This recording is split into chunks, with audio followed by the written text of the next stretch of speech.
Yes, Australia's got a proud history in innovation, but the sad fact of the matter is most of this stuff doesn't make it out of the labs. You know, many of it's theory and science fair stuff. It's really sad, but it's good to see someone's taking an interest. The corporate body is taking interest, because most corporate bodies don't seem to take any interest in innovation. But I know you guys can't take everyone's ideas. It's too much of an overflow. It's like, you know, Google has some pretty cool stuff, but Google can only take so many people on.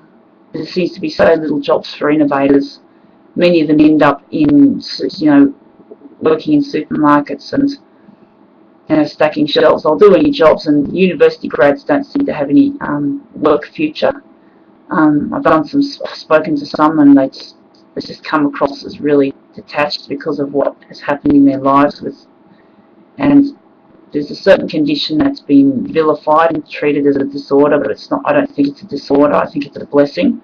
It's beautiful, because Einstein, they say, he might have had it. Bill Gates, they suspected to have it. People like this had respect in the 90s, but now it's just put on the sidelines, and about 85% of them are out of work.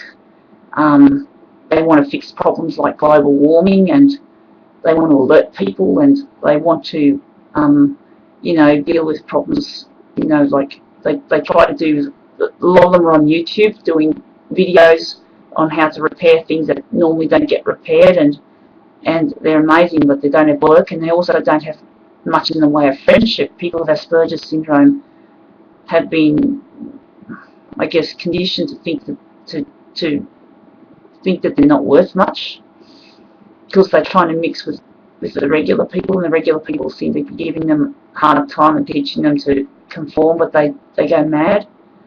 They can't get work in because of the normal people screening them out of the jobs, because they say that their fixation with machines and technology and science is too focused, and they're not focused on people enough. But that's not really helping, because the machines that you see released on the market are really alienating the customers. You know, people don't like technology as a whole, unless they're what they call a nerd or a geek. You know, people just don't want to go near the stuff or use it.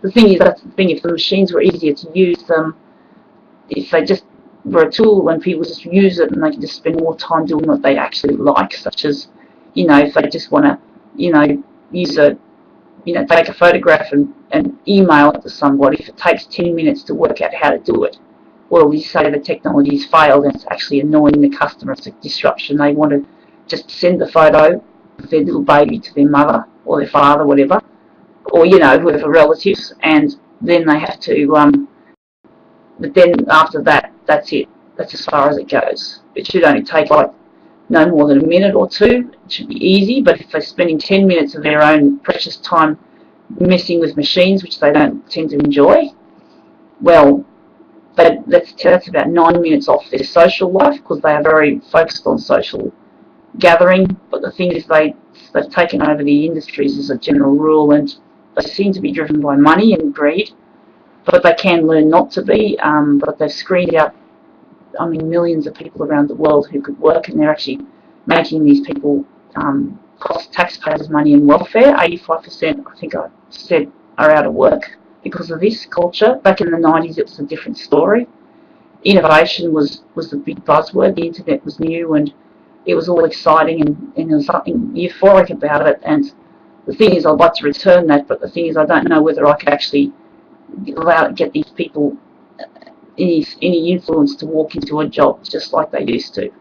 Now, I've got a man who has wanted to create a certain product for 20 years, but he got caught up in this stampede, and he couldn't get it to market. He couldn't even get the team together.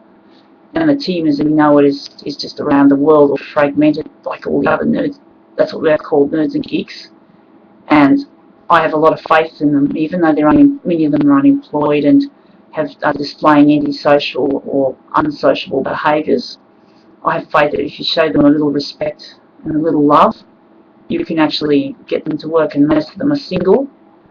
Most of them have virtually no friends. Many of them have abandoned their YouTube channels, social media channels. Many of them fight online because they've learned not to love and not to care. They're so cold because they've been mistreated by regular society who screen them out of work and teach them they have to conform, and they have got nowhere to go, nowhere to hide. They either run from people, or they will occasionally attack and become very vicious criminals at times. They could be hacking your computers as we speak, because they just love to play with machines, and that's what they've been told they shouldn't be focused, but they make the best scientists, the best workers. You need to have a mixture of social types and task-oriented types, but now it's become towards the social types, and that's why it appears the machines don't work and they're not pleasing the customers. Now this guy, the product this guy wants to build, believe it or not, is a self-guided photocopier, and he wanted to start building it 20 years ago, but because of this industrial shrinkage against us, we couldn't stay focused. I mean, Canon was amazing. Canon was supporting some pretty crazy stuff, like photocopier art was being sponsored by Canon, but now they won't even let people who like photocopiers walk into a job, and it's really hard for these guys, and many of them are on drugs.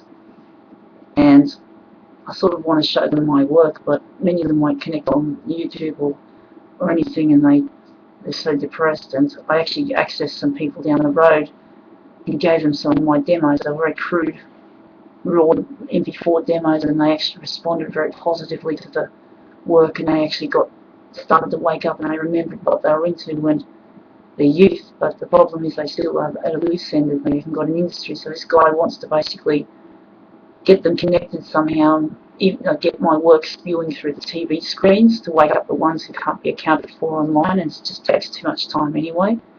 And then if they wake up, and then they'll connect online, and I want to teach them how to hang out on Google Plus and share ideas.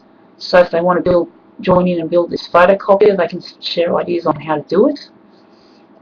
They can also share creative ideas. They can learn to socialise first online. If they can just break down the social fear that they have, which is entrenched, and then there will come a time when this man who's got lots of money saved up over the years, running an independent copier dealership himself, he's a scientist, but he still has to drop himself down to a low level.